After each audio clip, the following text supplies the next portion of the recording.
China Harbour Engineering Company has repaved damaged section of Pomfret St. Thomas Road at no cost to taxpayers.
A few months ago, the residents of Pomfret and neighboring communities took to the media about the previously paved section of Pomfret that was badly damaged due to inferior aggregate below the asphalt surface. The outcry of the residents was immediately heard by the members of Parliament and the National Work Agency, who reached out to China Harbour Engineering Company representatives who came and visited the area of concern, along with the Prime Minister of Jamaica, the Honorable Andrew Holness, who mentioned that the repairs would not affect the taxpayers of Jamaica, but it is the responsibility of Czech to fund the repairs, as the road has not yet been handed over to the government.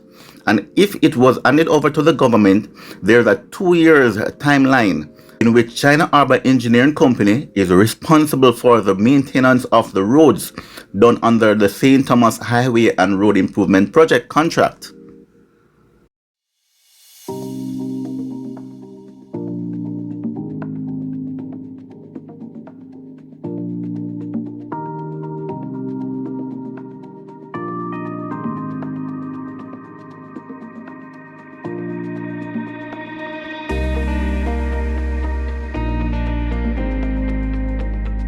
In a few months, we will return to this section of the repairs to see how well it is holding up due to the overloading of trucks traveling through this area, because that is one of the major problems that are affecting these newly resurfaced roads. And also there are evidence of this problem from Harbourview straight to East Prospect.